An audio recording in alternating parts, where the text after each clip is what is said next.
Bonjour à tous, ravi de vous retrouver pour cette deuxième séquence d'une série de 4 webinaires. C'est les fameux tutos handicap et emploi tels que nous les avons intitulés. Je vous rappelle que nous sommes pour les 4 régions des handipacts que nous portons, en tout cas pour lequel nous vous accompagnons. Et donc, ne vous étonnez pas si nous allons naviguer entre la Nouvelle-Aquitaine, la Bretagne, le Centre Val-de-Loire ou les Pays de la Loire. Voilà, pour ce qui est de la présentation. Alors, peut-être juste une information préalable sur ces 4 tutos, enfin, en tout cas pour l'appellation qu'on leur a donnée. Le précédent s'appelait Libérer la parole autour du handicap. Il a eu lieu il y a un peu plus de 15 jours. La fois suivra. Donc, le prochain rendez-vous, je vous le rappellerai tout à l'heure, c'est mettre en place la période préparatoire au reclassement, la fameuse PPR. Ensuite, nous aurons un 4e tuto, prendre en main les aides du FIP, où nous aurons la joie d'accueillir des personnes du FIP qui nous parleront et du catalogue et évidemment de la plateforme, susceptible de pouvoir être mobilisée pour vous aider, vous, employeurs publics, dans votre engagement et votre politique en faveur de l'emploi des personnes en situation de handicap dans vos établissements. Voilà, ce webinaire, vous l'avez compris, est intitulé « Agir en partenariat avec le secteur adapté et protégé ». On va bien sûr parler beaucoup des entreprises adaptées et des ESAT, mais on n'oubliera pas non plus les travailleurs indépendants handicapés. Sans attendre, je vous propose de prendre la température de vos pratiques via un premier sondage qui va s'afficher, vous allez retrouver sans doute dans l'onglet « Sondage ». Alors, première question, un partenariat avec le secteur adapté et protégé. Vous en avez déjà noué, vous n'y avez jamais pensé ou vous êtes sceptique?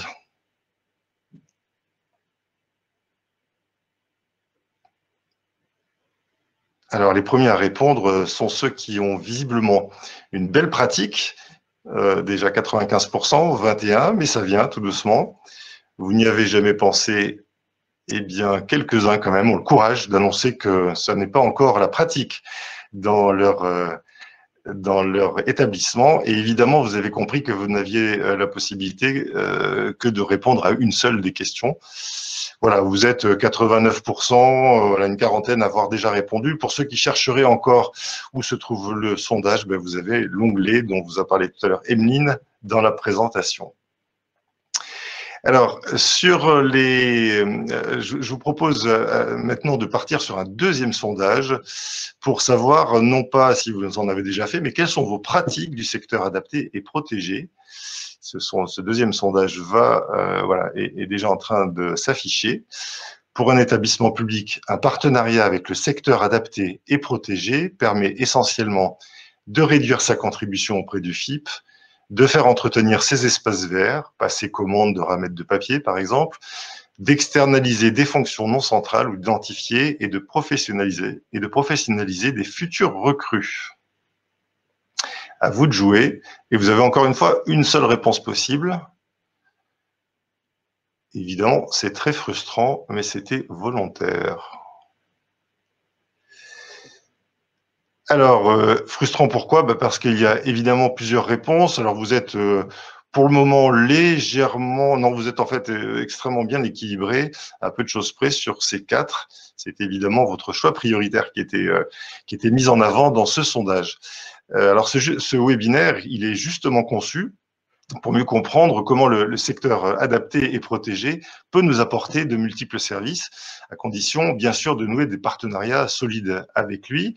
Nous aurons, pour nous aider à découvrir tout au long de ce webinaire comment nouer ces partenariats, quelle valeur ajoutée trouver dans ces partenariats, le plaisir d'accueillir successivement Cyril Guessot, président de l'UNEA, cofondateur de l'entreprise adaptée FMS, et puis Stéphane Cahan, qui est chargé des relations institutionnelles au sein de l'UNEA et qui est référent régional, aussi dans le sud-ouest. Antoine Gervais, ensuite responsable de l'ESAT hors les murs pour les PNAC Bretagne. Jean-François Viau, correspondant handicap du groupement hospitalier Rance Émeraude. Et Laurent Lachaud, qui est directeur des marchés publics de l'entreprise adaptée L'Atelier du Courrier, qui est justement un partenariat solide avec Jean-François Viau et avec ce fameux groupement hospitalier Rance Émeraude. Voilà, je vous propose de découvrir également quel est le chemin que nous allons parcourir ensemble tout au long de ce webinaire. 4 temps. D'abord, eh bien, comment nouer ces partenariats par la connaissance actualisée de ce qu'est le secteur adapté et protégé, notamment les entreprises adaptées, les établissements et services d'aide par le travail et les travailleurs indépendants handicapés. Puis ensuite, par un zoom sur l'impact des réformes sur les entreprises adaptées et indirectement sur les employeurs publics, et en particulier sur la portée de la dimension inclusive qu'on va retrouver dans cette réforme de 2008 qui est mise en œuvre progressivement et surtout début 2021. Et puis par la découverte de ce que fait plus spécifiquement un ESAT hors les murs. Peut-être que cette notion, vous l'avez entendue, mais on va essayer de creuser un peu plus pour savoir en quoi elle peut vous apporter un atout, un levier pour notamment mettre en place des parcours. Et enfin, nous aurons un 4e temps qui est un exemple de partenariat réussi entre un établissement public et une entreprise adaptée que j'ai cité tout à l'heure. Et ça nous donnera aussi l'occasion de découvrir une autre facette du métier de correspondant handicap. Jean-François Viaud a pas mal travaillé autour notamment de ces partenariats. Il nous expliquera tout à l'heure comment ça fonctionne. Voilà, alors je vous propose de commencer sans attendre sur peut-être une première définition, bien que je pense que vous êtes nombreux à savoir de quoi il s'agit, puisque vous avez répondu que vous étiez assez habitués à ce genre de partenariat. Mais je vais survoler rapidement. Vous n'hésiterez pas évidemment à poser vos questions, notamment dans le chat, et puis nous essaierons d'y répondre au fur et à mesure. Voilà, je prends quelques minutes quand même pour vous donner quelques éléments structurants. Voilà, d'abord, dans un premier temps, donc je vous ai expliqué qu'il y avait en fait 3 types de structures dans le secteur protégé adapté. Ces 2 secteurs en fait sont souvent regroupés parce que leur fonctionnement est finalement assez semblable, mais cela dit, il existe quand même de réelles différences entre eux et c'est ce que nous allons observer. D'abord, le secteur protégé, il est constitué par les ESAT, donc les fameux établissements et services d'aide par le travail, qu'on appelait avant les CAT. Ces ESAT relèvent du secteur médico-social et sont agréés par les ARS. 100% de leur effectif de production à une RQTH. Et ces ESAT ont une double vocation, la mise au travail et le soutien médico-social.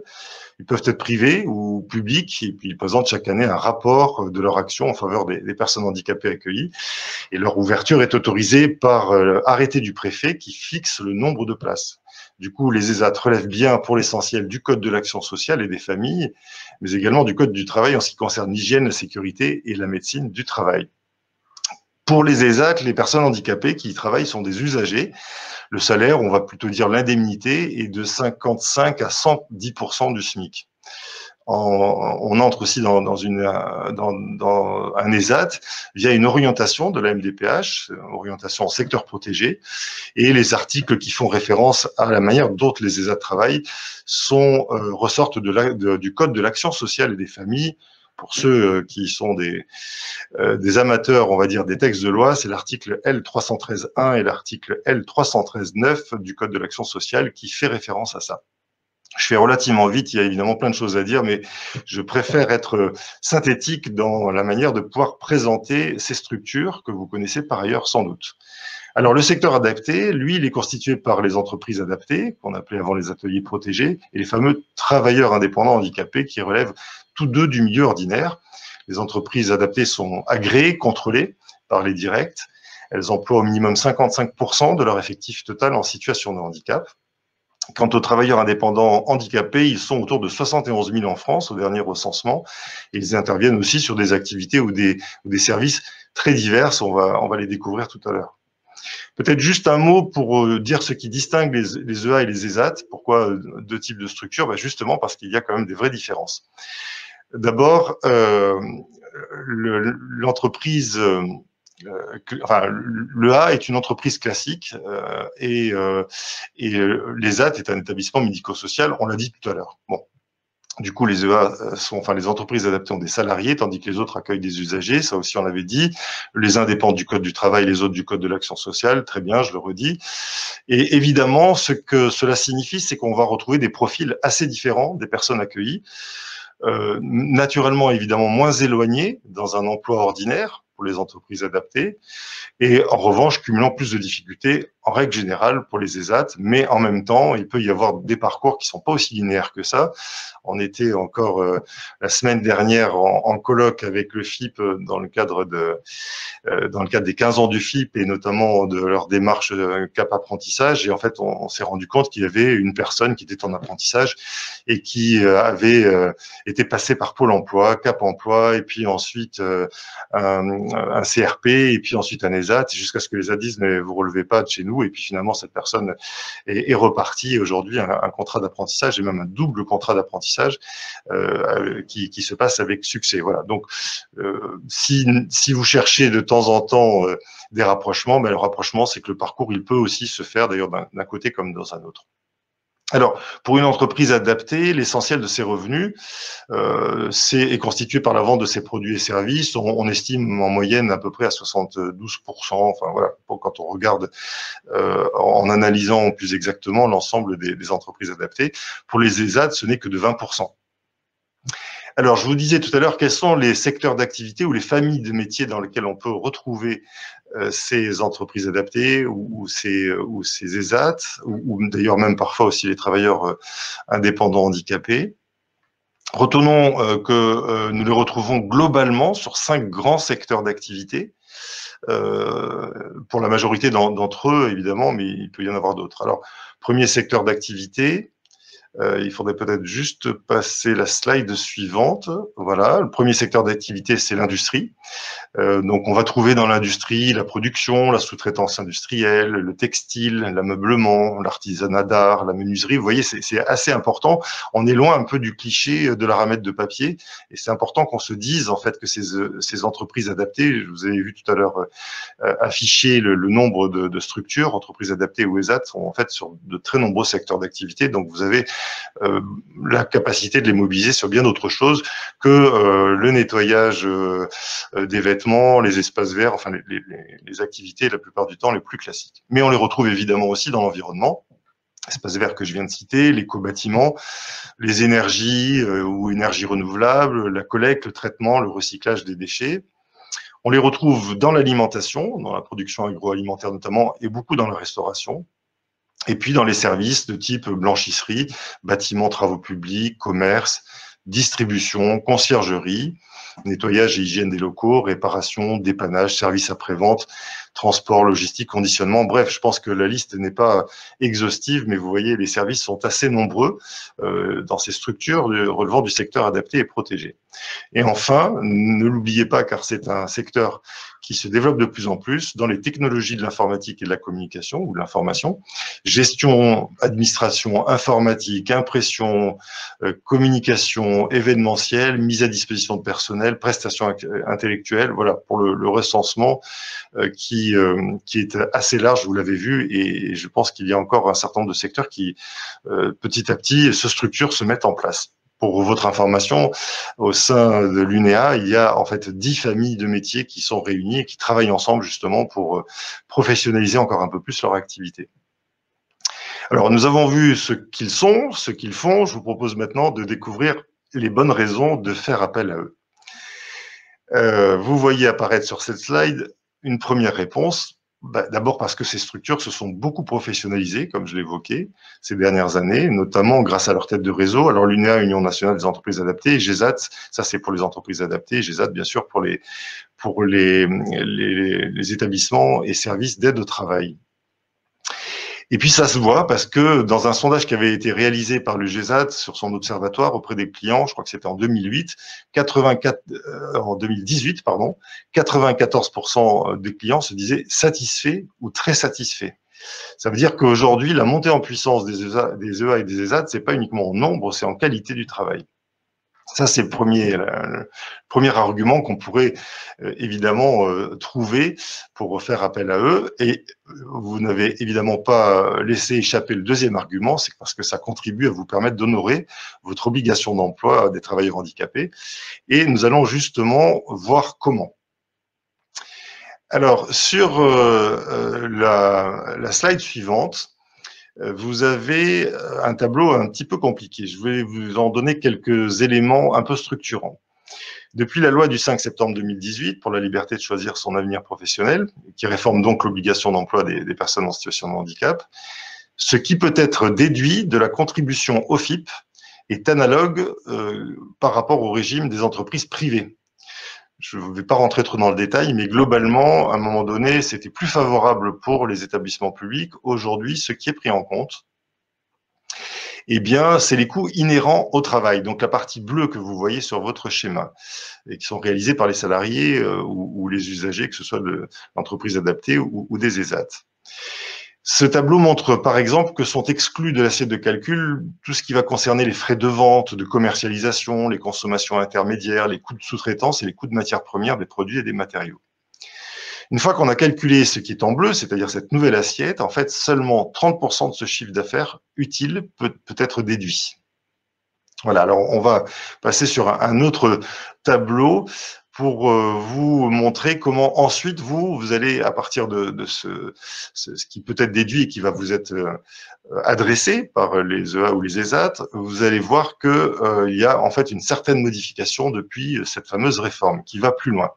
Ce qui change fortement à partir de la déclaration 2021, c'est que la sous-traitance n'est plus calculée en unités bénéficiaires déductibles, mais en montant à déduire de la contribution, une fois déduit les unités bénéficiaires des personnes en situation de handicap qui sont réellement employées, comme le montre ce tableau-là. Alors, attention, toutefois, si votre taux d'emploi est inférieur à 3%, alors vous savez que l'obligation, donc c'est 6%, si votre taux est inférieur à 3%, le montant à déduire est plafonné à 50% du montant de votre contribution. S'il est supérieur ou égal à 3%, alors le montant que l'on peut déduire passe à 75%. En fait, cette réforme, elle conforte, et on le verra tout à l'heure, notamment avec Cyril Guessot, cette réforme conforte la pertinence de passer par le secteur adapté ou protégé, mais montre tout de même sa préférence pour l'emploi direct. Et vous allez voir que les structures adaptées et protégées se sont mis en passe de participer aussi à cet emploi direct. Voilà, si ces explications vous semblent encore un peu trop obscures, et je le comprendrai, il existe bien sûr des simulateurs qui sont mis en ligne par le FIP et la GFIP. N'hésitez pas à y aller pour arriver à comprendre combien vous pouvez déduire, mais je suppose que vous le faites déjà. Étape suivante, l'impact des réformes et la dimension inclusive, c'est ce qui nous semblait sans doute très intéressant à montrer aujourd'hui parce que ça a pas mal évolué. Alors, au-delà des calculs techniques qu'on a vus tout à l'heure, je vous propose de découvrir maintenant les principaux enjeux de cette réforme de 2018 et des circulaires suivantes dans la perspective du législateur, c'est-à-dire de favoriser l'inclusion. L'inclusion, vous êtes déjà très au fait de ça, je ne reviendrai pas sur sa définition. Et donc, pour cela, j'ai le plaisir de faire monter sur scène, s'ils sont bien arrivés, Cyril Guessot, puis Stéphane Cahan de l'UNEA. Mais sans attendre et avant de vous les présenter, je vous propose de découvrir une vidéo assez rapide sur les entreprises adaptées et qui montre pourquoi elles s'inscrivent aujourd'hui dans une démarche inclusive. Qu'est-ce qu'une entreprise adaptée ? On peut la qualifier d'entreprise inclusive car elle adapte le contexte et l'environnement de travail à la diversité des types de handicap de ses collaborateurs. Elle trouve son origine dans le principe de compensation. Mais compenser, ce n'est pas assister, c'est adapter, aménager, pondérer et agir pour établir l'équité d'accès à l'emploi.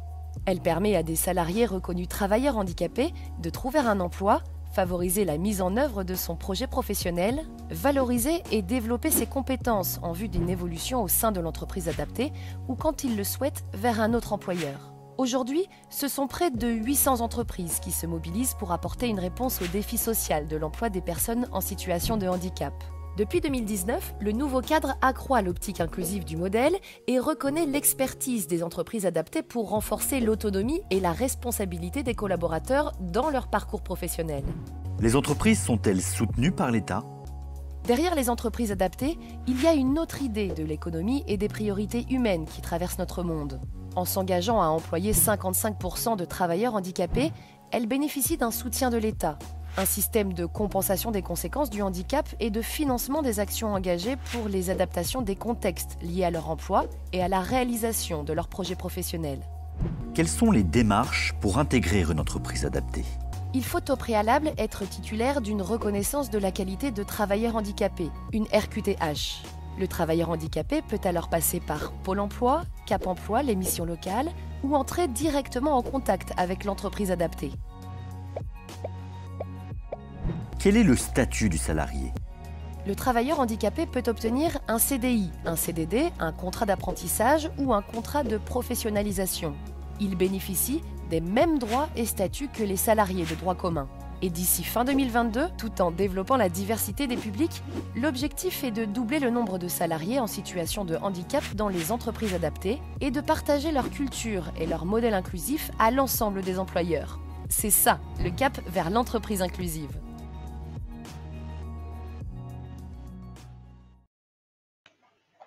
Bonjour Cyril, je suis heureux de t'accueillir pour ce webinaire. Je vois que tu as d'ailleurs mis en action la logique inclusive avec ce magnifique masque inclusif dont tu nous diras sans doute deux mots. Je rappelle que tu es le président de l'UNEA, le fondateur aussi, le cofondateur de l'entreprise adaptée FMS. Alors, compte tenu de ton engagement et de ta contribution à cette réforme, il me semblait que tu étais franchement le mieux placé pour nous préciser ces enjeux en termes de démarche inclusive, ce qu'il suppose aussi pour les entreprises adaptées, ce que cela peut changer pour les établissements utilisateurs. Je te laisse nous dire quelques mots sur cette logique que tu as tellement portée. Merci beaucoup. Alors, c'est tout un mouvement qui a porté cette logique. C'était l'accroissement de l'optique inclusive des entreprises adaptées. Alors, je m'excuse si la connexion est pas très stable. Je suis à Barcelone, en direct. On essaye de construire avec d'autres entreprises adaptées une joint venture sociale européenne, une première. 2 entreprises adaptées françaises et espagnoles tentent de créer une nouvelle forme d'entreprise adaptée en Espagne. Voilà pourquoi je suis un peu éloigné, que peut-être que la connexion n'est pas très stable. Elle est très bonne, on t'entend bien. Merci beaucoup. Donc oui, la volonté de l'Union nationale des entreprises adaptées et de tous ses alliés, parce que le CAP et le deal de la réforme a été signé par l'APF France Handicap et par l'UNAPI, qui représente entre autres des entreprises adaptées, mais aussi qui représente des personnes en situation de handicap. L'UNEA représente les entrepreneurs sociaux, les entrepreneurs sociaux en entreprises adaptées qui ont la volonté de concourir à créer de l'emploi durable, pérenne auprès des personnes en situation de handicap, mais qui ont la volonté aussi de participer à la co-construction des fondations de la société inclusive dans notre pays. Donc, la réforme, elle a voulu accroître donc cette optique inclusive. Déjà, première chose, c'était de pouvoir libérer les forces et les énergies et les innovations. C'est pour ça que, notamment, nous avons abaissé ce qu'on appelle le plancher, le minimum de personnes en situation de handicap en entreprise adaptée. C'est important parce que ça permet d'accroître la diversité. Et de cette diversité peut naître aussi des innovations sociales que l'on peut faire partager à l'ensemble de nos partenaires et de nos clients. Ça, c'est un des premiers points. Deuxième point, c'était rappeler la nature des aides dont dispose l'entreprise adaptée, qui sont des aides compensatoires des conséquences liées au handicap des salariés que nous embauchons. Et ensuite, autour de tout ça, et c'est ce qui intéresse plus particulièrement aujourd'hui nos interlocuteurs, c'était les expérimentations. De ces expérimentations que sont les CDD tremplins, les entreprises adaptées de travail temporaire, les entreprises adaptées pro-inclusives et désormais, depuis cette année, les entreprises adaptées pénitentiaires, c'est-à-dire des entreprises adaptées qui sont enclavées dans le milieu carcéral, nous allons proposer des systèmes de promotion et d'accompagnement au placement de ces personnes-là. C'est-à-dire que pour toute entreprise qui est désireuse de vouloir embaucher des personnes qualifiées, expérimentées, et dont le projet professionnel de ces personnes et d'obtenir un emploi pérenne dans une entreprise pour accomplir leur possible, on va les accompagner dans ce qu'on appelle une dynamique de parcours. Et donc, on met en place ce qu'on commence à appeler par la professionnalisation le métier du placement et avec ses différentes composantes. Bon, je ne vais peut-être pas énumérer tout ce qu'on a mis en œuvre, mais aujourd'hui, on sent bien qu'il y a cette grande volonté de vouloir innover, reconquérir et redécouvrir tous les possibles de ce que l'on peut faire pour notre raison d'être ensemble aujourd'hui, qui est l'emploi, l'accès à l'emploi des personnes en situation de handicap qui en sont très éloignées. Merci Cyril. Alors je ne sais pas si tu es rejoint par Stéphane pour préciser un peu plus quels sont justement les fameux dispositifs que tu viens d'évoquer et qui me semblent être tellement novateurs et intéressants que cela justifie qu'on s'arrête quelques secondes dessus. Je vous laisse voir tous les deux, notamment parce que en fait les entreprises adaptées, comme d'ailleurs les ESAT, on le verra tout à l'heure un peu dans le cadre de l'ESAT hors les murs, en fait, s'oriente effectivement vers ce métier des ressources humaines de placement que tu évoquais, je dirais presque même de sourcing. Une des grandes difficultés des employeurs publics, par exemple, c'est aussi d'arriver à trouver ces partenaires qui vont leur permettre petit à petit de faire monter en professionnalisation un certain nombre de futurs agents. Et donc, c'est ça qui est peut-être aujourd'hui un zoom particulier que nous souhaitions faire dans le cadre de ce webinaire. Alors, est-ce qu'on peut les passer en revue? Je vous propose de voir la slide suivante, notamment, et de faire un premier zoom sur le CDD tremplin que tu as évoqué, Cyril, et puis on passera ensuite à l'entreprise adaptée travail temporaire, le ATT. Voilà, et on pourra développer autour de cette logique-là. Je vous laisse nous présenter rapidement comment ça fonctionne. Oui. Vous m'entendez? Oui. Parfaitement. Eh ben, c'est parfait. Oui, donc le CDD tremplin, ça fait donc c'est un des premiers, le premier dispositif qui a été mis en place suite à la loi et qui va tout à fait dans l'optique de ce qu'a expliqué Cyril Guessot à l'instant. Il s'agit quelque part dans une formule un peu rapide d'une nouveauté dans ce nouveau cadre d'intervention des EA, qui est que maintenant les entreprises adaptées peuvent être aussi premiers employeurs. C'est vrai qu'il y avait un peu une tradition de se retrouver peut-être avec des travailleurs handicapés qui étaient plutôt en dernière chance ou en deuxième chance suite à un accident de la vie, un handicap, une maladie, comme vous le savez. Là, aujourd'hui, on a la possibilité d'être aussi premier employeur, ce qui n'est pas inintéressant, évidemment, pour nos jeunes, mais aussi pour toutes les personnes qui retardait peut-être cette entrée dans l'emploi, qui était très éloignée de l'emploi. Il y avait aussi des choses plus compliquées pour ce qui était du sourcing et avec l'orientation vers le marché du travail. Bon, tout ça a été très simplifié. Maintenant, aujourd'hui, vous êtes au chômage, vous avez une RQTH, vous pouvez être recruté dans une entreprise adaptée. C'est quand même, ça simplifie énormément les choses. Et donc, avec ce CDD tremplin, qui fonctionne sur une durée minimum de 4 mois et qui va jusqu'à 24 mois. Il s'agit pour les entreprises adaptées de faire un premier sourcing, évidemment, ensuite de monter les personnes en compétences. Et dans le cadre de ce CDD tremplin et des accords que nous avons passés dans cette loi, nous avons une obligation de sortie positive vers un employeur public ou privé, comme c'était dit dans la vidéo. L'intérêt pour nous, évidemment, c'est d'être beaucoup plus libre dans le recrutement, beaucoup plus agile dans le sourcing.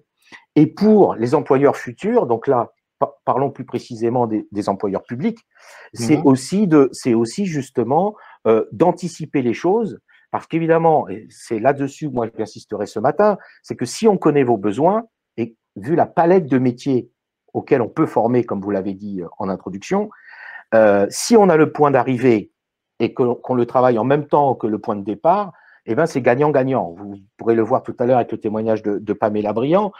Si on sait dès le départ quels sont vos besoins, est-ce que c'est plutôt de la blanchisserie, est-ce que c'est plutôt de l'accueil, est-ce que c'est plutôt du développeur informatique, on en a aussi, est-ce que c'est plutôt un électricien, est-ce que c'est… Tout ça, on sait le faire. Tout ça, on sait le faire. Et y compris, alors là, après, je pourrais rentrer dans le détail de comment on pourrait phaser les choses, mais ça, il faudra le faire en fonction de nos interlocuteurs. Est-ce que c'est plutôt un CHU? Est-ce que c'est plutôt une agglomération? Est-ce que c'est plutôt un centre de gestion? En fonction de vos besoins, nous, on va s'adapter. C'est notre nom, entreprise adaptée, donc adaptable. Donc, en fonction de vos besoins, c'est la première chose que j'aurais envie de dire ce matin. On a vraiment besoin de se rencontrer, de savoir comment vous prévoyez les choses, quelle est votre pyramide des âges sur les personnes en situation de handicap chez vous et comment vous envisagez, soit quand vous êtes sous plateforme, soit quand vous êtes sous convention avec le FIP, comment vous envisagez sur plusieurs années, on est là sur du moyen terme, mais si on le travaille dès maintenant, on sera gagnant. Et donc dans ce CDD tremplin, ça nous permet deux choses. La première, c'est de monter en compétence la personne pour ensuite la mettre en emploi chez vous. mais en sachant de quoi vous avez besoin.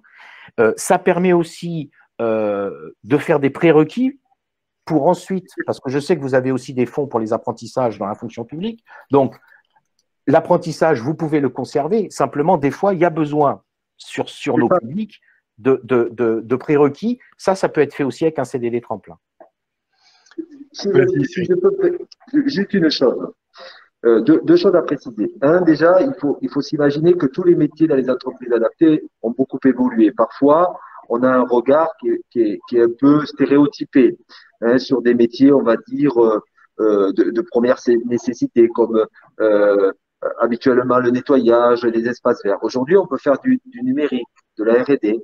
On est en train, par exemple, FMS dans les Landes, de travailler le conseil départemental des Landes pour justement accompagner une personne dans le domaine de l'informatique et plus particulièrement de la business intelligence, du BI, pour faire du décisionnel, par exemple.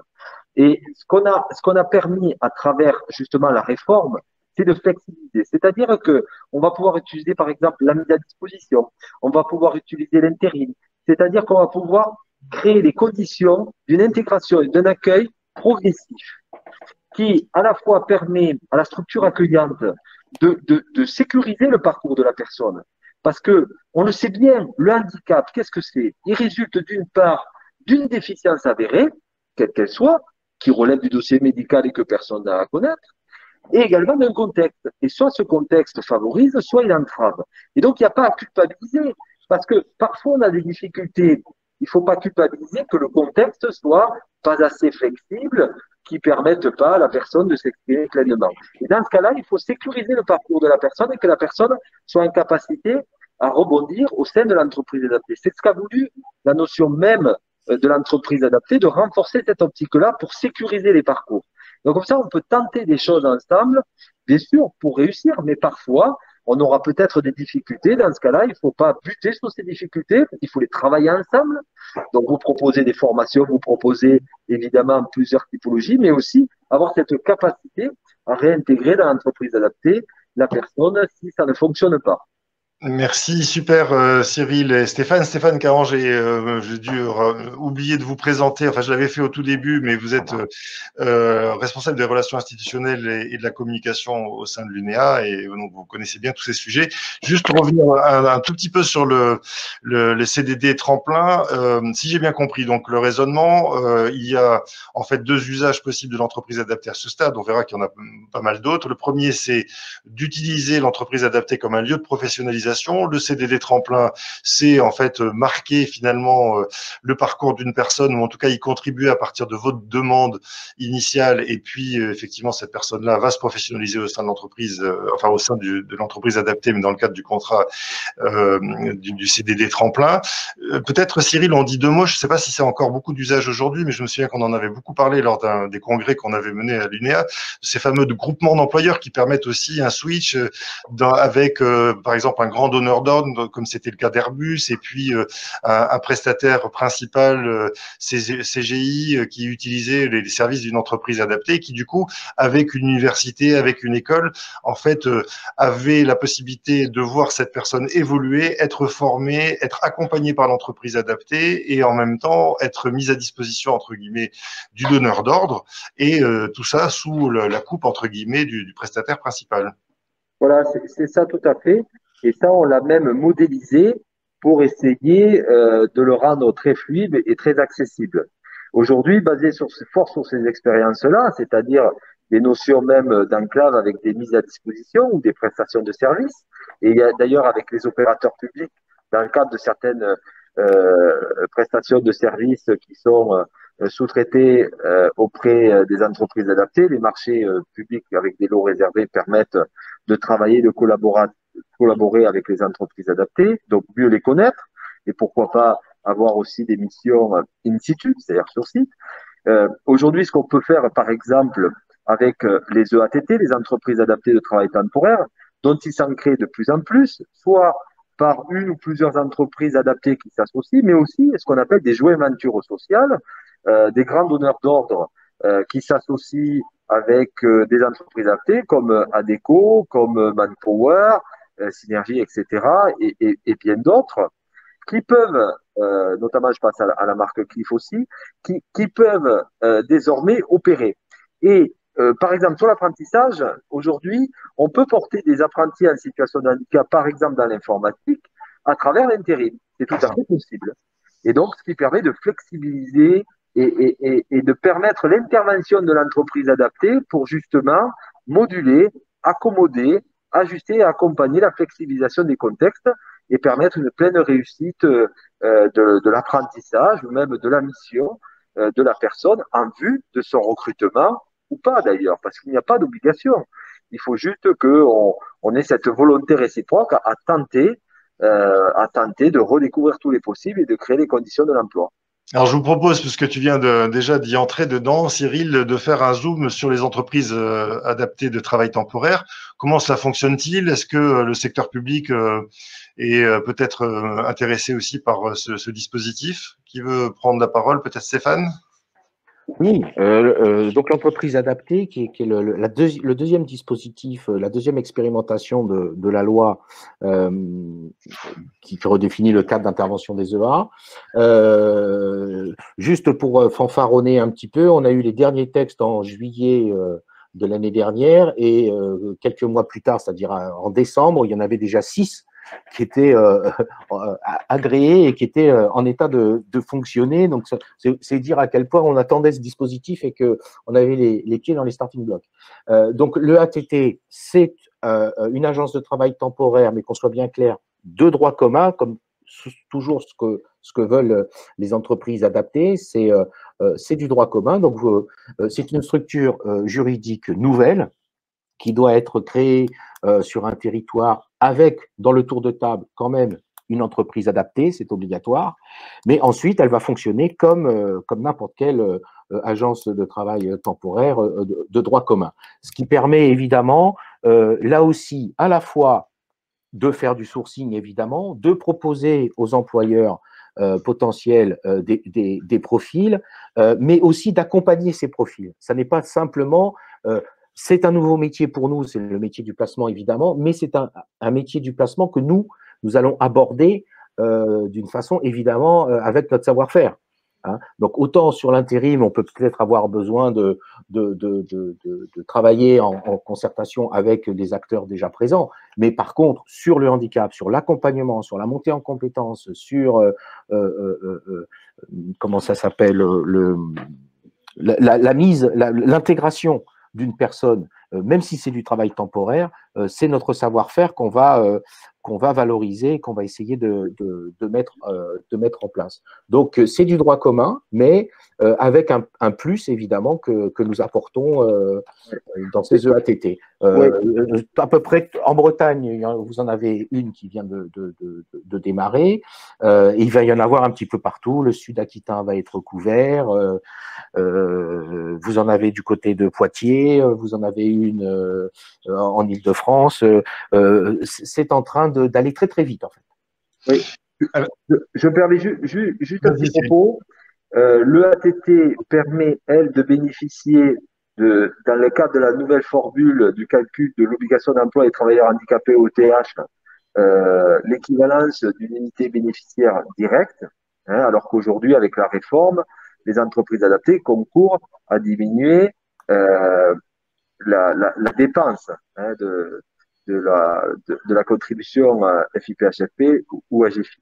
Et deuxième chose, c'est que il n'y a plus besoin d'avoir un motif particulier pour user de l'intérim avec des personnes en situation de handicap, puisque le motif même du fait que la personne soit en situation de handicap est un motif suffisant à justifier l'intérim.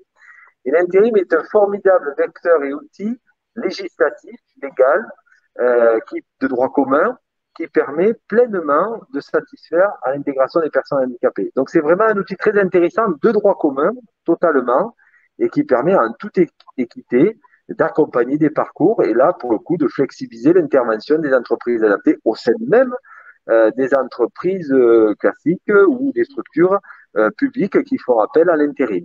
Parfait. Merci Cyril. C'était important de le rappeler. On a montré tout à l'heure que la réforme privilégie, entre guillemets, l'inclusion, en tout cas l'intégration directe de personnes en situation de handicap. Et en fait, ça en fait partie. C'est ce qui avait été évoqué. Alors, j'ai vu qu'il y avait quelques questions, mais qui étaient plutôt sur des listes notamment. Est-ce que vous avez, au sein de l'UNEA, déjà des premières listes qu'on peut consulter sur les EATT, par exemple, et sur leur localisation? Oui, on a des listes qui vont être. Il y a deux choses qui vont être faites. La première, c'est des listes évidemment qui seront retrouvées sur le site internet de l'Union nationale des entreprises adaptées. Et Pamela Briand, qui est nouvelle vice-présidente de l'Union nationale des entreprises adaptées, même secrétaire membre du bureau, va animer une filière des métiers du placement dans les entreprises adaptées de travail temporaire pour justement les faire grandir, faire des veilles, faire des partenariats. Une autre chose qu'on est en train de créer actuellement, c'est une plateforme où nous allons mettre à disposition de tous les partenaires tous les CV anonymes des salariés, des intérimaires qui sont passés par les entreprises adaptées, qui sont dans les dispositifs expérimentaux, des CDD tremplins et EATT, pour qu'on puisse satisfaire le sourcing de personnes qualifiées, formées sur des métiers et les mettre à disposition de tous ceux qui cherchent à recruter pour satisfaire leur obligation d'emploi des travailleurs handicapés. Alors ça, c'est une réponse absolument appropriée à l'une des problématiques que rencontrent souvent en matière de recrutement les employeurs de la fonction publique. Ils nous disent on n'arrive pas à trouver les personnes qu'il faut. Donc je pense que c'est la juste réponse. Il y avait une question également pour savoir si les EATT s'adressaient aussi bien aux employeurs publics et privés. Évidemment, il y a sous réserve évidemment d'un certain nombre d'éléments de cadrage entre guillemets qui sont propres, par exemple, aux achats publics.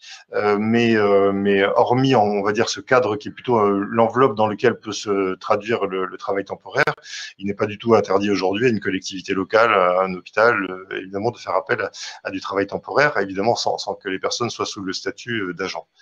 Voilà. Alors, juste, je me permets parce que j'ai été premier adjoint de ma commune en charge de l'école et on faisait appel à des ETTI, des entreprises de travail temporaire d'insertion, pour venir soutenir en cas d'absence, notamment les cuisines, le nettoyage, etc. Et c'est la même chose pour le ATT. Pas de souci, pour réagir rapidement en toute. Parfait, super. Alors vous avez vu qu'il y a déjà pas mal de liens qui vous sont proposés sur le chat avec notamment les adresses dont on vous parlait tout à l'heure. N'hésitez pas à revenir là-dessus et à cliquer et à l'enregistrer. Vous avez déjà en fait des réponses immédiatement. Et puis une dernière question, qui dans vos équipes réalise les adaptations spécifiques au poste de travail selon les types de handicap, nous demande Frédéric Pajot. Dans les entreprises adaptées? Oui. Oui, alors, il faut juste vérifier deux choses. Un, est-ce que ça leur relève du contexte du travail ou purement de l'environnement ergonomique? C'est deux choses différentes. Si c'est l'environnement ergonomique, on a des ergonomes et des personnes qui sont très compétentes pour venir accompagner. Donc ça, c'est une première partie, ça se fait très rapidement. Même maintenant, c'est accessible parce que quasiment toutes les structures médecine du travail qui accompagnent les entreprises adaptées, quelle que soit leur taille, ont ces dispositifs à proposer pour toutes les entreprises, même les entreprises classiques, pas qu'adaptées, c'est le même niveau d'intervention d'ergonomes.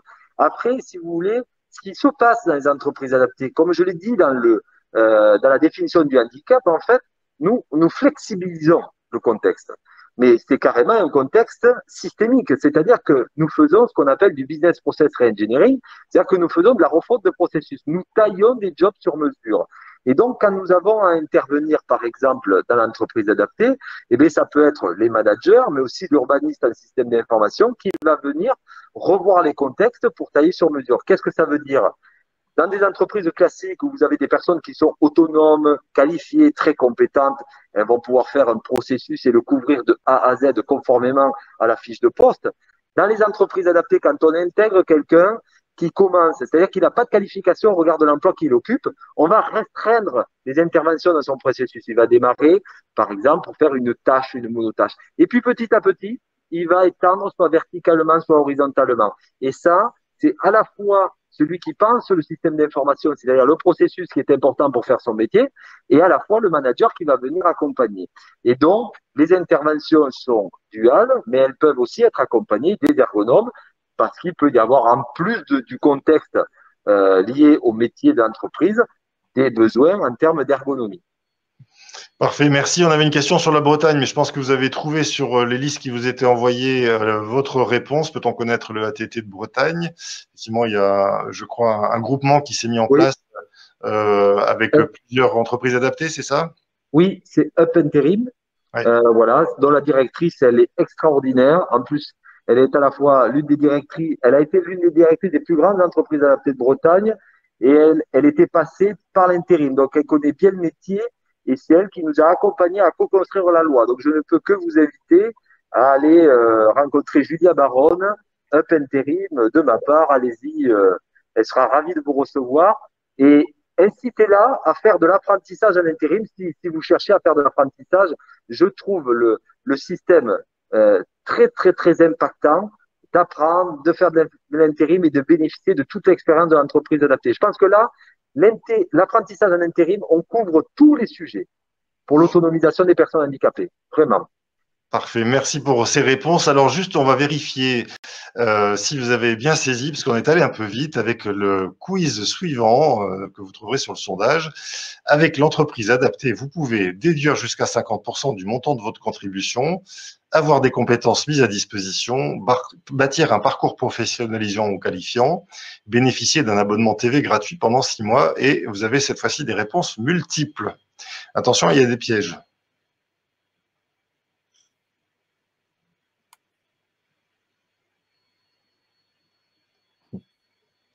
Bon, ça, c'est en train de grimper petit à petit avec une nette dominante sur la question 2 et la question 3, enfin en tout cas la réponse 2 et la réponse 3, avoir des compétences mises à disposition, bâtir un parcours professionnalisation et qualifiant. Alors il y avait un petit piège sur la question 1, hein, déduire jusqu'à 50% du montant de votre contribution. Vous avez dit tout à l'heure dans le mécanisme que j'ai décrit que en fait on avait deux cas de figure et c'est jamais 50% du montant de votre contribution parce que ça peut aller jusqu'à 75% au-delà de 3% d'emploi direct, mais 75% du restant. Donc 75%, ça fera jamais 50%, même dans le meilleur des cas de figure. Et sinon, 50%, quand on est à moins de 3%, ça fera jamais les 5%. Donc c'est ce qui a un peu changé, mais grâce maintenant à ces formes de sourcing et d'intégration de personnes que vous pouvez déduire directement, enfin en emploi direct, eh bien vous avez la possibilité de monter plus loin. Alors, je vous propose maintenant d'examiner un dispositif. Merci beaucoup Cyril et Stéphane pour vos interventions vraiment super. Je me réjouis d'avoir fait appel à vous. Vous avez été très très clair. Vous pouvez bien sûr rester avec nous, mais vous allez sans doute sortir de la salle parce que je vais maintenant faire rentrer Antoine Gervais pour nous parler de l'ESAT hors les murs, qui est un dispositif souvent mal connu et qui d'ailleurs probablement a mieux été connu via les ESAT directement. Mais ce qui est intéressant avec Antoine Gervais, qui est responsable de cet ESAT hors les murs d'EPNAC Bretagne. EPNAC est un groupe de pas mal de CRP qui intervient dans différents territoires. C'est que en fait l'EPNAC Bretagne n'a pas d'ESAT en amont, mais en fait a voulu utiliser l'ESAT hors les murs comme un dispositif particulier justement pour faire monter en puissance les personnes dans le cadre d'un parcours et voilà. Et donc c'est un peu on va dire une approche, si ce n'est singulière, en tout cas qui s'intègre complètement dans ce qu'on essaye de démontrer aujourd'hui. En fait, qu'il peut y avoir des parcours qui commencent, y compris même d'ailleurs avec des ESAT hors les murs, et qui peuvent ensuite se poursuivre et permettre l'intégration au milieu ordinaire ou pas parfois, mais en tout cas les ESAT hors les murs plus que les ESAT classiques a aussi cette destination. Alors, peut-être une première question, on va dire, Antoine, finalement, comment ça fonctionne un ESAT hors les murs? Vous allez avoir le support que vous nous aviez présenté qui va s'afficher, un peu compliqué, je ne sais pas si tout le monde peut le lire facilement. Est-ce que vous pouvez nous faire un décodage? Oui, tout à fait. Bonjour à tous. Merci de m'avoir invité déjà. Vous avez bien défini ce qu'était un ESAT hors les murs. On a voulu faire un ESAT qui était un petit peu différent des ESAT traditionnels et encore plus des ESAT hors les murs. Donc nous, ça va différer sur son fonctionnement. On n'est pas adossé à un ESAT traditionnel, donc on a dû trouver un mode de fonctionnement qui permette un accompagnement à 360 de la personne et qui le professionnalise aussi. Étant donné qu'on n'est pas adossé à un ESAT traditionnel, on va devoir chercher cette professionnalisation ailleurs. Donc, comment ça fonctionne? On a 4 étapes distinctes. La première, une étape d'accueil, toute classique, c'est un petit peu la rentrée scolaire pour les personnes qui rentrent en ESAT. Ça va être caractérisé par la signature du contrat de soutien et d'aide par le travail, inhérent à n'importe quel ESAT, que ce soit un ESAT traditionnel ou un ESAT hors les murs. Une visite des locaux et une rencontre de tous les professionnels. La deuxième étape, ça va être l'étape, je pense, la plus importante, parce que c'est l'étape qui va définir le projet personnalisé de l'individu. On va construire avec elle, l'individu vient chez nous avec l'intention de répondre à quelques de ses objectifs, et notamment un objectif d'insertion dans le milieu ordinaire, d'inclusion même. On va essayer d'y répondre à 360 en prenant les 3 problématiques que sont l'insertion professionnelle, le médical et le social. Pour y répondre, on va avoir 3 phases. Une première phase de diagnostic menée par des entretiens qui vont nous permettre de faire un état des lieux des freins périphériques de la personne qui vont l'empêcher à l'heure actuelle de travailler dans le milieu ordinaire du travail. Après avoir fait cette phase de diagnostic-là, on va essayer de leur remobiliser les compétences de la personne. Aussi bien compétences professionnelles, encore une fois, que médicales et sociales. On reste toujours dans ces 3 champs d'action qui pour nous sont très intéressants. Dans un troisième temps, je l'ai mis en pointillé parce que c'est pas une obligation. On permet à la personne qui est arrivée chez nous et qui a assisté, à une remobilisation au sein de nos murs, d'effectuer une mise en situation professionnelle, soit dans une entreprise du milieu ordinaire, soit dans un ESAT ou cette mise en situation professionnelle de 1 ou 2 mois, elle permet aussi à la personne de savoir d'y aller progressivement. C'est la dernière étape, si je peux dire, avant la mise à disposition en entreprise. Donc c'est là où on va pouvoir confirmer son projet personnalisé, son projet professionnel et aussi les attentes qu'elle a pour le métier. Donc une fois qu'elle a validé ce stage, on va l'inciter à entrer dans mise à disposition en milieu ordinaire dans une entreprise, soit publique, soit privée, soit une association. On peut tout imaginer. Comment peut-on anticiper éventuellement, c'est-à-dire quel pourrait être l'intérêt d'un employeur public de faire appel à vous en amont, c'est-à-dire sans forcément attendre la sortie ou la fin du processus entre guillemets de professionnalisation? Nous, l'avantage d'un ESAT hors les murs, c'est qu'on n'a pas d'activité. Tout à l'heure, en intro, vous parliez en moyenne un ESAT à 6 activités. En réalité, 92% des activités d'ESAT, c'est de l'espace vert, du conditionnement et j'ai oublié le troisième, mais oui, il y avait des services, il y avait oui, il y en avait 5 au total, oui. Exactement. Donc nous, on va être toute activité. Donc l'entreprise qui vient nous voir, l'entreprise du service public qui vient nous voir, qui nous dit voilà, nous on a un besoin dans tel ou tel secteur, on a tel ou tel besoin dans notre mur, au sein de notre ESAT, on aura à un moment donné, on sera confronté à une personne qui voudra travailler dans ce secteur d'activité-là. Et c'est de là, en ayant en fait ce réseau-là, on va pouvoir placer les personnes qui vont vraiment avoir l'envie et le besoin de travailler dans ces entreprises. En fait, on va répondre tout simplement à un besoin de l'entreprise. Besoin de public ou privé. Besoin de sourcing pour finalement, enfin premièrement. Tout à fait, ouais, tout à fait. L'ESAT hors mur, c'est rien de plus qu'en fait un ESAT très très souple qui va s'adapter au mieux aux besoins et de la personne et de l'entreprise. Quelles sont les conditions d'accès à votre service pour un employeur? Pour l'employeur, il n'y a aucune condition d'accès. En fait, il faut simplement qu'il soit sensibilisé au handicap et qu'il ait aussi cette envie, cette fibre. Mais il n'y a pas forcément de conditions d'accès parce que nous, on va l'accompagner dans toutes ces démarches. L'avantage qu'une entreprise pourrait avoir, qu'elle soit publique ou autre, de travailler avec nous, c'est qu'on va s'occuper vraiment de tout. Elle va d'abord avoir des gains économiques, forcément. Ça va améliorer son image de marque via la promotion de l'inclusion de la personne en situation de handicap. On va lui proposer un service sur mesure, étant donné que nous, on va pouvoir, en fonction de ses besoins, adapter aussi le temps de travail de la personne. On n'a pas de mur, donc en soi, on a une mobilité géographique Enfin, nous, on se restreint à la Bretagne, mais en soi, dans le hors-mur, on pourrait tout imaginer. On est tout secteur d'activité. Quatrième point, c'est que l'entreprise n'a aucune gestion administrative. On se charge de tout aussi.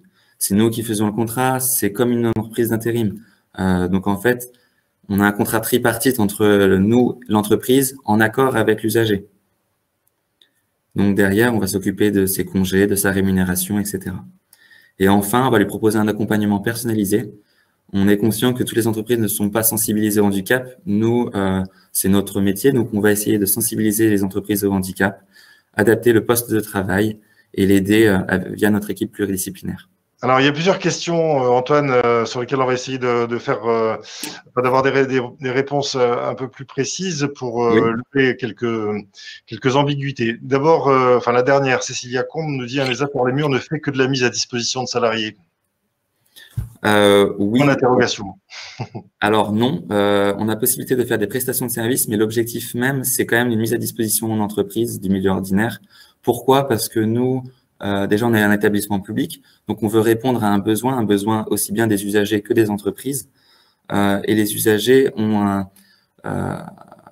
ce besoin en fait de travailler dans le milieu ordinaire. Surtout nous, par exemple, notre type de public, ça va être surtout les jeunes qui vont sortir d'IME et qui, au sortir de l'IME, n'ont pas forcément de solution. Donc nous, on va essayer de leur apporter cette solution via une mise à disposition. Ok. Alors, je rappelle quand même, malgré tout, parce que je l'ai pas expliqué sans doute suffisamment au début, que l'EPNAC, c'est un réseau notamment de dispositifs, dont principalement les CRP, qui sont en fait des organismes de formation qui peuvent aller de la mobilisation jusqu'à de la formation plus qualifiante ou certifiante sur un certain nombre de métiers, qu'il y a tout un travail d'accompagnement qui est fait sur le plan individuel, mais aussi d'évaluation, de diagnostic, c'est ce qu'a évoqué tout à l'heure Antoine, et que ces dispositifs peuvent se mixer, bien évidemment, enfin, et c'est pas le seul d'ailleurs, d'emploi accompagné également, donc peuvent se mixer, c'est-à-dire en fait se répondre, s'enrichir mutuellement.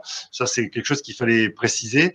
Autre question qui était posée par Aurélie Bouillet, qui disait: avez-vous des prérequis concernant l'accueil des usagers dans votre ESAT hors les murs, autonomie dans les déplacements par exemple, ou autre?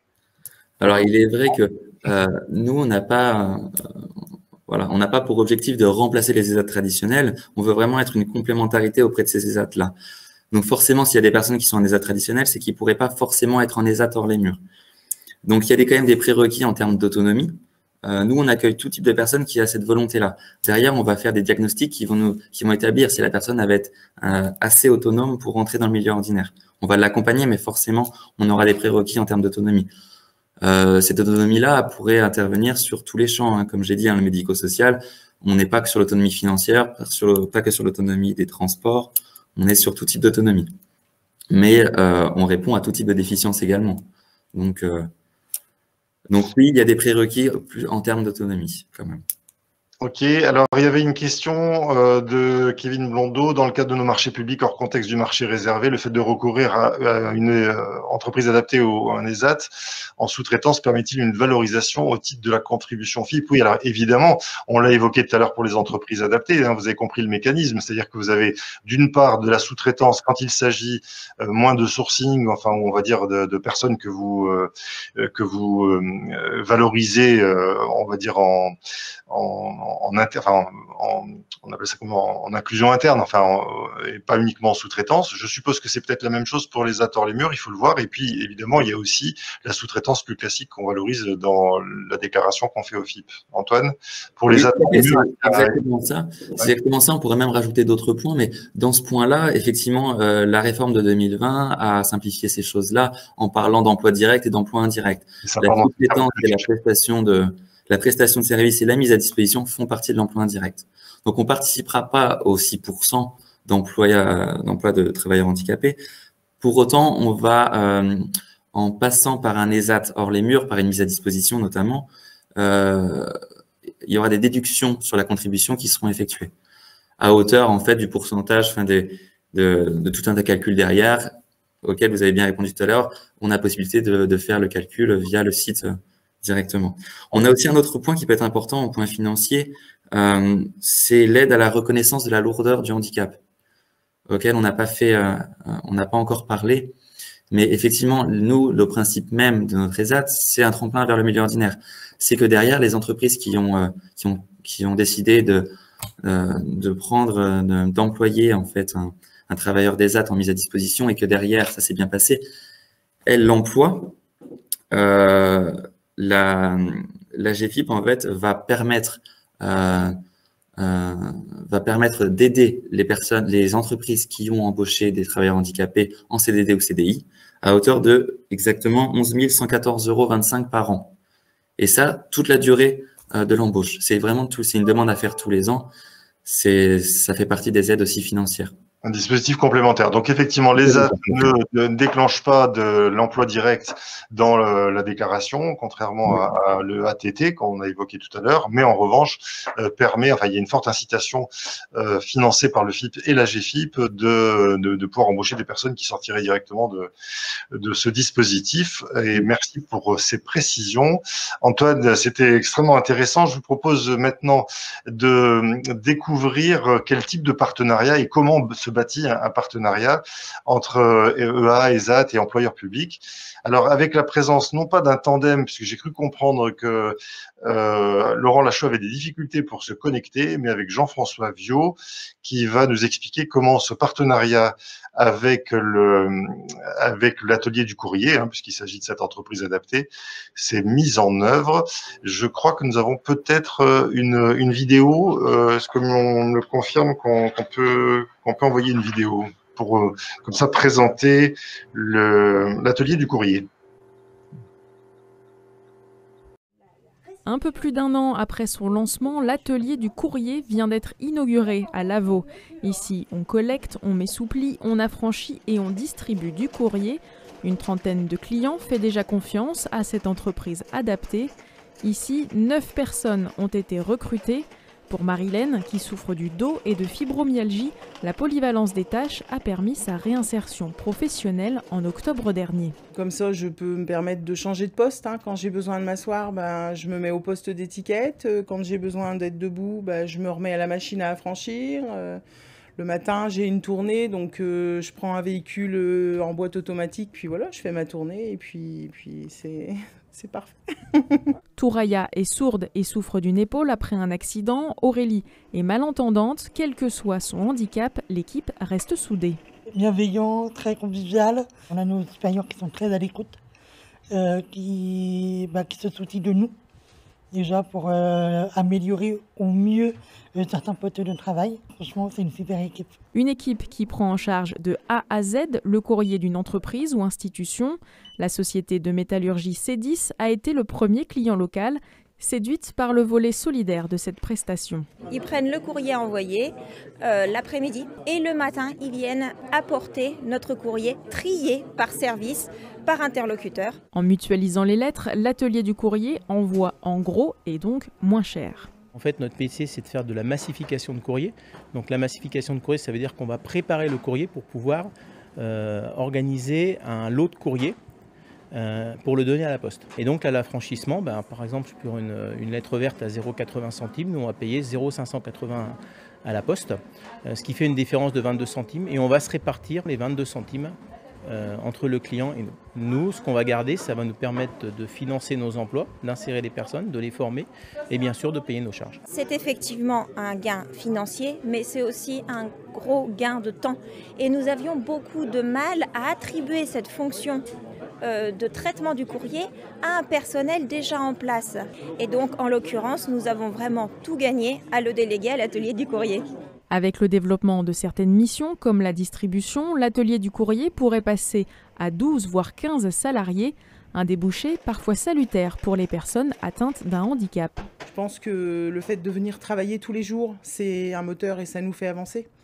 Malgré qu'on a mal, on avance. Voilà. Et pour moi, c'est un grand pas. Un grand pas, un grand bouleversement dans ma vie et un bouleversement positif. L'atelier du courrier A3 est le 3e site de cette entreprise créée en région parisienne en 2013. Une 4e antenne ouvrira d'ici quelques mois à Lyon.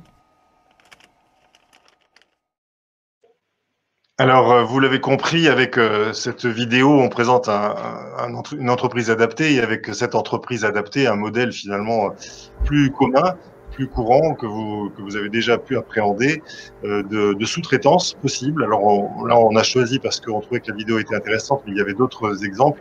On a choisi de montrer un partenariat avec une entreprise privée, mais en l'occurrence, ça revient à peu près au même. Alors pour nous accompagner, Jean-François Viaud, non plus en duo, mais seul, mais il va nous expliquer comment ça s'est mis en place. On vous connaît bien dans le réseau des correspondants handicap en Bretagne avec Handipact. Jean-François Viaud, vous êtes correspondant handicap à plein temps pour le groupement hospitalier de Rance-Émeraude. Et très vite, vous avez découvert qu'il vous appartenait, en fait, dans votre métier, finalement, de correspondant handicap, de tisser ces liens, c'est-à-dire d'anticiper avec le secteur protégé et adapté. Pouvez-vous peut-être rapidement nous rappeler comment ces liens ont pu évoluer, c'est-à-dire que finalement, quelles ont été les découvertes que vous avez faites successivement?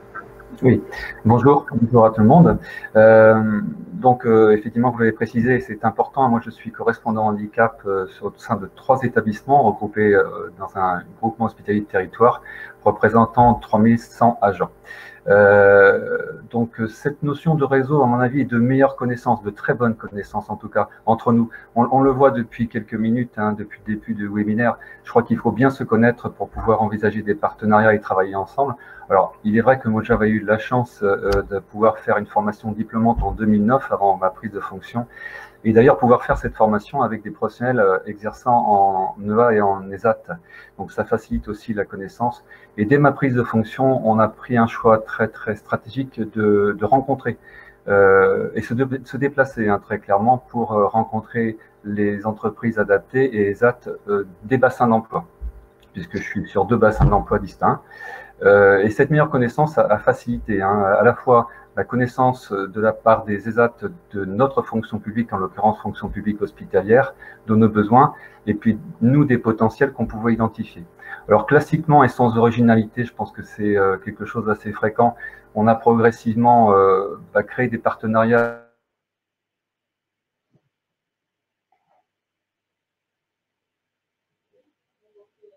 Alors, je ne sais pas si vous entendez ou pas Jean-François Viaud, je n'arrive pas à savoir si c'est ma connexion ou pas, mais nous l'avons un peu perdu. Je suppose que Jean-François, il faudra peut-être que vous déconnectiez, que vous reconnectiez pour que nous puissions vous avoir de nouveau avec nous. Oui, nous l'avons perdu, d'accord. Dans ce que nous expliquait Jean-François, et je vous donne quelques éléments, on va dire, de contexte. En fait, anticiper, c'est pas forcément être dans une espèce d'autoroute dans laquelle les choses se font facilement. Ça demande bien sûr en amont d'avoir peut-être une liste des différents partenaires qui sont autour de nous, et puis ensuite d'aller les rencontrer, et puis de se caler, parce que vous comprenez que chacun a sa propre, on va dire, son propre récit de ce qu'il doit faire. Une entreprise adaptée, un ESAT, eh bien en fait fonctionne aussi en fonction de leur logique d'accompagnement des individus, et se caler avec l'employeur, se caler avec le client, ou le futur employeur, eh bien, en fait, ça demande un peu de temps. Je vois que Jean-François est revenu. Je vous laisse prendre le relais dans ce que vous nous expliquez. Et notamment, ce qui m'intéresse, c'est comment vous avez pu monter en puissance sur un certain nombre de prestations peut-être un peu plus lambda, et puis jusqu'à ouvrir, et y compris rencontrer des difficultés d'ailleurs en interne, ouvrir le champ de votre sous-traitance à d'autres types d'activités de services. D'accord. Alors, j'espère que vous avez le son là cette fois-ci. Oui, c'est bon. Parfait, merci. Donc, je poursuis. Je crois que la notion de réseau et de parfaite connaissance, et encore une fois, le webinaire de ce matin en démontre la complexité, de se connaître mieux pour travailler ensemble. Le partenariat, ça a été un point important. Je pense que j'ai été coupé à ce moment-là, mais on a fait le choix de travailler sur une meilleure connaissance des ESAT et entreprises adaptées sur nos bassins d'emploi à proximité.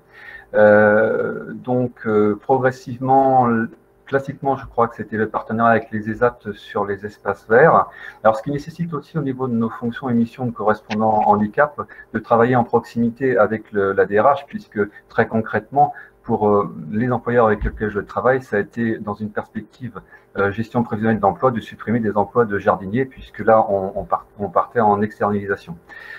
Alors malheureusement, l'intervention et la présentation de l'atelier du courrier me semble complexe techniquement, donc, mais la vidéo l'a présenté. Donc c'était précédemment une entreprise adaptée Sistra 35 avec laquelle on avait un contact régulier, mais concrètement sur lesquels on n'avait pas de besoins compatibles entre leur production et nos attentes. Et en 2017, historiquement, j'ai fait une rencontre donc sur site avec Jean-Michel Kampf, donc qui est le directeur et qui a été à l'initiative de l'atelier du courrier. Et donc l'atelier du courrier m'a annoncé à l'époque reprendre l'entreprise adaptée, donc Sistra 35, et changer de mission. Je pense que ma mission de correspondant handicap, je la traduirais très simplement, hormis ce fait de réseau, ensuite de facilitateur. Mon rôle a été de mettre en lien la direction des achats et l'entreprise adaptée sur un appel d'offres classique. Et ensuite, moi, je me suis retiré, bien entendu, puisque ce n'est plus le cadre de ma mission, des négociations. L'entreprise adaptée, donc le courrier, l'atelier du courrier a été retenu. Aujourd'hui, bon, on a un recul de 2 ans. C'est une externalisation de notre prestation courrier. Là aussi, c'est une réflexion avec la DRH, puisque c'était une externalisation et une modification de notre fonction et de notre poste de vague-mestre interne. Donc tout ceci est une stratégie avec de multiples partenaires et interlocuteurs internes et externes. Le rôle du correspondant handicap est dans ce cas de faciliter les échanges, la communication. Très clairement, la question des unités déductibles n'est pas intervenue dans la réflexion du choix. Question peut-être Jean-François, juste pour aller un tout petit peu plus loin dans la démarche méthodologique. Je suppose que l'idée de faire appel à l'atelier du courrier, en tout cas dans la prestation telle qu'on l'a vu dans la vidéo, est pas venue du service achat qui est venu vous chercher en disant comment on fait pour travailler avec eux, mais peut-être bien d'une démarche que vous avez mise en place. Quelles pourraient être un peu les grandes étapes pour un correspondant handicap qui veut ouvrir davantage le champ des partenariats avec le secteur adapté et protégé, et y compris en interne pour arriver à convaincre les différents acteurs que vous avez cités, service achat, DRH, etc. Oui, alors, je le disais tout à l'heure, je pense que le rôle principal est un facilitateur et un lien. C'est connaître bien l'environnement extérieur, les évolutions éventuelles des entreprises adaptées ou des ESAT dans leur proposition. Avoir aussi en interne les bons interlocuteurs. Hein. C'est un réseau aussi interne pour avoir à la fois pour moi l'interlocuteur direction des achats et le décideur. Et puis par ailleurs, bien entendu, j'ai bien précisé que la notion d'unité déductible n'est pas rentrée dans la réflexion. On est bien sur une prestation et qui aujourd'hui donne totalement satisfaction. Vous l'avez indiqué en début d'intervention. Nous, on est très, très grandement satisfaits à la fois du partenariat et puis de l'adaptabilité de l'entreprise. De surcroît, et je pense que après c'est un choix politique de notre part, sur un bassin d'emploi de proximité. C'est-à-dire qu'on est vraiment sur une dynamique emploi travailleurs handicapés et de partenariat de proximité. Après, le rôle du correspondant handicap, c'est effectivement d'avoir cette connaissance de tous les interlocuteurs. Bien entendu, la direction générale et la direction des ressources humaines est intervenue sur cette réflexion, puisque de la même manière, actuellement et régulièrement, on communique en interne sur notre politique handicap sur la base de ce partenariat, puisqu'il est important aussi de le faire connaître. Mais il est abondamment connu aujourd'hui, puisque l'atelier du courrier prend intégralement en charge l'externalisation de notre acheminement courrier pour 2 hôpitaux, ceux de Dinan et Saint-Malo. Merci beaucoup Jean-François. Aurélie Bouillet nous rappelle, et c'est tout à fait intéressant de le placer à ce moment-là, qu'il existe d'autres dispositifs de mise en relation comme du ODEI, bien sûr, et d'autres d'ailleurs. On verra que dans le cadre de l'apprentissage, il y a aussi des duos qui vont se mettre en place. On aura l'occasion d'en parler. En fait, on s'inscrit toujours dans la même logique, hein, c'est de faciliter autant que possible l'emploi direct, mais aussi à défaut de permettre à un certain nombre de personnes de se professionnaliser. Et vous avez vu dans le film, hein, que c'était éloquent de voir que ces personnes avaient été relégués à cause de leur handicap dans une zone finalement de non-emploi et surtout de grandes craintes, de grandes peurs de leur capacité à pouvoir faire quelque chose à terme. Et vous avez retrouvé la confiance et la capacité à pouvoir se professionnaliser. Merci Jean-François pour cette intervention. Alors, avant de clore ce débat, juste vous rappeler évidemment la traditionnelle évaluation que nous vous soumettons et qui est évidemment importante. Vous devriez la voir apparaître, je pense, sur le chat, sur un lien. Et puis ensuite, un rappel des prochaines dates qui étaient en train de s'afficher. Je vous ai parlé tout à l'heure des 4 séquences de ces tutos. La prochaine séquence, c'est mettre en place la période préparatoire au reclassement. Alors, on aura pas tout à fait toutes les informations qu'il faut pour la fonction publique hospitalière, puisque les décrets ne sont pas encore sortis, mais on essaiera, au-delà de ce que nous avions présenté dans un cadre plutôt juridique il y a déjà quelques mois sur la PPR quand elle était sortie avec une avocate, de regarder, d'examiner comment en fait cette période préparatoire au reclassement se met en œuvre, quelles sont les bonnes pratiques, et on aura bien sûr des témoins pour nous en parler. Ça sera le 5 novembre prochain de 10h30 à 12h sous le même format. Et puis nous aurons ensuite, un mois plus tard, le tuto 4 que j'évoquais aussi, prendre en main les aides du FIP, donc plateforme plus catalogue, qui se tiendra le jeudi 10 décembre de 10h30 à 12h. Notez vite ces informations dans votre agenda si ces sujets vous intéressent. Vous étiez, je crois, un peu plus d'une centaine à un moment donné à être connectés. Ça veut dire que le sujet des entreprises adaptées, enfin en tout cas du secteur adapté et protégé était un vrai sujet sur lequel on a aussi à progresser. C'était un peu le sens de ce webinaire. Nous souhaitions vous donner un certain nombre d'outils, de clés, peut-être de repères aussi sur ce qu'il fallait faire pour ne pas attendre que les uns et les autres viennent. Vous avez compris aussi, bien sûr, que ce secteur adapté et protégé était de plus en plus souvent invité à se rapprocher de vous. Encore faut-il qu'il vous repère. Voilà, ça fait partie aussi de notre rôle au sein du Handipact de jouer ces intermédiations et de permettre de mieux vous connaître. Merci à tous de nous avoir suivis. N'oubliez pas l'évaluation et n'oubliez pas de noter sur votre agenda que nous nous retrouvons avec plaisir d'ici un petit mois. À bientôt. Au revoir.